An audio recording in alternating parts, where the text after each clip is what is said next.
ફેબ્રુઆરી 2025 નો data જો અગર આપણે જોઈશું ને, જે NPCI એટલે national payments corporation of India UPI ના પપ્પા રિલીઝ કરે છે, તો એ ડેટામાં આપણને ખબર પડે છે કે ટોપ 3 એપ્સ કયા હતા વોલ્યુમ અને વેલ્યુ, એટલે કેટલા ટ્રાન્ઝેક્શન થયા અને કેટલા ના ટ્રાન્ઝેક્શન થયા એ બંનેના આધાર પર ટોપ 3 કયા હતા.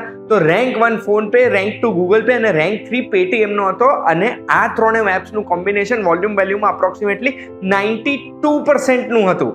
આ જ યુપીઆઈ ના પપ્પા એટલે NPCI નું પોતાનો પણ એક દીકરો છે, ભીમ કરીને એક એપ છે, પણ ભીમ એપનો રેન્ક 15મો હતો અને 0.35% જેટલું જ વોલ્યુમ અને વેલ્યુના ટ્રાન્ઝેક્શન થયા છે ભીમમાં. પણ રિસન્ટલી NPCI એ જે ભીમ 3.0 ના 5 નવા ફીચર્સ અપડેટ કર્યા છે, એ ફીચર્સ પછી ભીમનો રેન્ક ઉપર આવવાનો નિશ્ચિંત છે.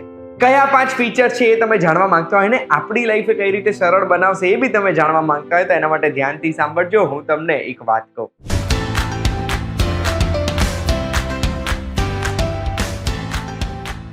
એક વાત કહું, આપનું સ્વાગત છે. મારું નામ છે ગુંજ ઠક્કર અને ભીમ 3.0 જે એપ્રિલ મહિનાથી લાગુ થવાનું છે, એમાં કયા કયા ફીચર્સ લોન્ચ થયા છે. તો સૌથી પહેલું આપણે આપણા ખર્ચા સ્પ્લિટ કરી શકીશું, ભાગ પાડી શકીશું. એટલે માની લો આપણે ભાડું ભરીએ છીએ, રેન્ટ ભરીએ છીએ કોઈ પણ જગ્યાનું, કે પછી બહાર ક્યાંય જમવા ગયા છે, કે પછી બીજા કોઈ પણ ખર્ચા છે જે આપણે વહેંચણી કરવાની છે. તો પહેલા કેવું થાય, એક જણ પેમેન્ટ કરી દે, પછી એ હિસાબ મારીને બધાએ પોતપોતાનો શેર એમને મોકલવાનો.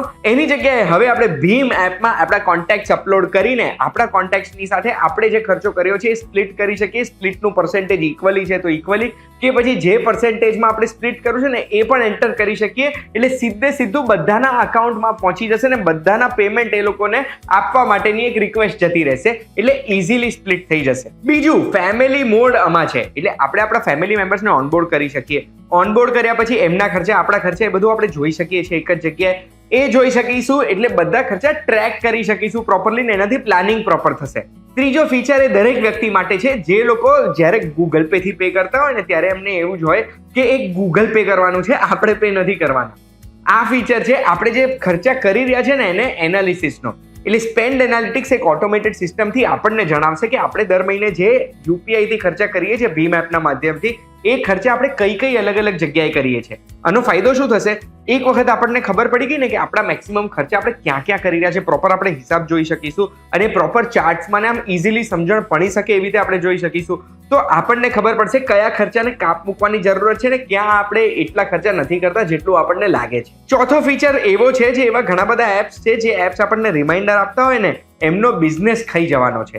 ચોથો ફીચર છે એક્શન નીડેડ. આમાં કેવું હોય, આપણે ક્રેડિટ કાર્ડ પેમેન્ટ, બીજા કોઈ બી બિલ્સનું પેમેન્ટ કરવાનું હોય ને રિમાઇન્ડર માટે ઘણા બધા એપ્સ હોય છે, પણ આ ફીચર હવે ભીમના નેટિવ એપમાં પણ આવી ગયો છે. એટલે આપણે જે એક્શન નીડેડ છે, આપણે જે બિલ્સ પે કરવાના છે, એની તારીખો છે, એ બધું જે આપણે આવા ફીડ કરેલું છે ને ઓટોમેટિકલી આપણને યાદ કરાવશે, જેનાથી કોઈ પણ બિલ આપણે ચૂકી ના જઈએ અને એટલે આપણને વધારે પેમેન્ટ ના કરવું પડે.